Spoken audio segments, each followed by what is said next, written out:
രാഹുൽ ഗാന്ധി ഒരു ടീഷർട്ടും ഒരു പാൻറ്റൊക്കെ ഇട്ട് വരുന്ന ആൾ, ടീഷർട്ടൊക്കെ ഇട്ട് വരുന്നത്. അപ്പോൾ പലരും ചോദിക്കാറുണ്ട് രാഹുൽ ഗാന്ധിക്ക് എന്താ ഒരു ടീഷർട്ടൊക്കെ ഇട്ട് രാഹുൽ ഗാന്ധി ഇങ്ങനെ പാർലമെൻറ്റിലേക്ക് വരുന്നത്, ഇയാൾക്ക് തലയ്ക്ക് വല്ല സൂക്കേടുണ്ടെന്നൊക്കെ പല ആളുകളും ചോദിക്കാറുണ്ട്.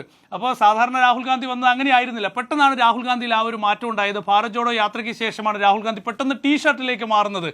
അപ്പം എന്തുകൊണ്ടാണ് രാഹുൽ ഗാന്ധി ഇങ്ങനെ മാറിയത്? രാഹുൽ ഗാന്ധി ഇങ്ങനെ മാറിയത് തീർച്ചയായും PR ഏജൻസികളുടെ നിർദ്ദേശം തന്നെയാണ്. നരേന്ദ്രമോദി നമുക്കറിയാലോ, ഓരോ പരിപാടിയിലേക്കും നരേന്ദ്രമോദി കടന്നു വരുമ്പോൾ നരേന്ദ്രമോദിയുടെ മുമ്പിലേക്ക് ഒരു സുരക്ഷാ ഉദ്യോഗസ്ഥൻ കടന്നാൽ അപ്പോൾ തന്നെ അദ്ദേഹം പറയും, പുറകിലേക്ക് മാറി നിൽക്കാൻ പറയും. കാരണം ക്യാമറകൾ, അദ്ദേഹത്തിൻ്റെ PR ക്യാമറകൾ ഉണ്ടാകും, അദ്ദേഹത്തിൻ്റെ പ്രൊമോഷൻ ടീമുകൾ ഉണ്ടാകും.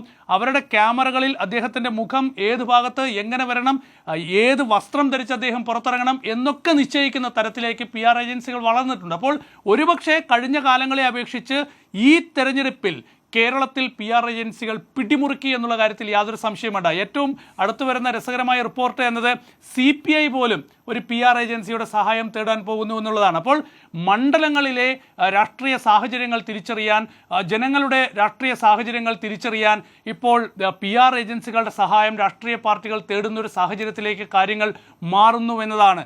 അപ്പോൾ എൻ്റെ ആശങ്ക എന്ന് പറയുന്നത് യഥാർത്ഥ പ്രശ്നങ്ങൾ ഇവിടെ അഡ്രസ്സ് ചെയ്യപ്പെടുന്നുണ്ടോ എന്ന ഒന്നാമത്തെ ചോദ്യം. രണ്ടാമത്തെ ചോദ്യം എന്ന് പറയുന്നത് ഇതിൻ്റെ ബെനിഫിഷ്യറി ആരാണ്, ആർക്കാണ് ഇതിൻ്റെ നേട്ടമുണ്ടാകുന്നതാണ്. രാഷ്ട്രീയ പാർട്ടികൾക്ക് സ്വാഭാവികമായും തെരഞ്ഞെടുപ്പിൽ വിജയിച്ചാൽ നേട്ടമുണ്ടാകും. ഇതിൻ്റെ PR ഏജൻസികൾക്ക് ഇതിൽ ഉണ്ടാക്കുന്ന ഡീലിൻ്റെ ഭാഗമായിട്ടുള്ള നേട്ടമുണ്ടാകും. മൂന്നാമത്തെ നേട്ടം ആർക്കാണ്?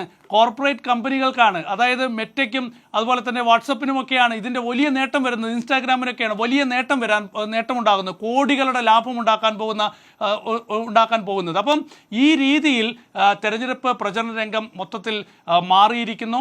ഏതായാലും ഈ ഒരു PR വർക്കിനിടയിൽ ഞാൻ നേരത്തെ ചൂണ്ടിക്കാണിച്ചതുപോലെ തന്നെ ജനങ്ങളുടെ അടിസ്ഥാന പ്രശ്നം. അപ്പോൾ ഇവിടെ യുക്തിക്കപ്പുറത്ത് നിങ്ങൾ വികാരങ്ങളെ ആളിക്കത്തിക്കുന്നത് എങ്ങനെയാണ്? ഇപ്പോൾ സുനിൽ കനകോലുവിൻ്റെ വാക്കുകളിൽ നിന്ന് ഞാൻ തുടങ്ങിയല്ലോ. സുനിൽ കനകോലുവിൻ്റെ ഏറ്റവും പ്രധാനപ്പെട്ട സന്ദേശം ഇതാണ്. കോൺഗ്രസ്സുകാർക്ക് കൊടുത്തിട്ടുള്ള ഏറ്റവും പ്രധാനപ്പെട്ട സന്ദേശം എന്ന് പറയുന്നത് വികാരങ്ങളെ ആളിക്കത്തിക്കാനാണ്.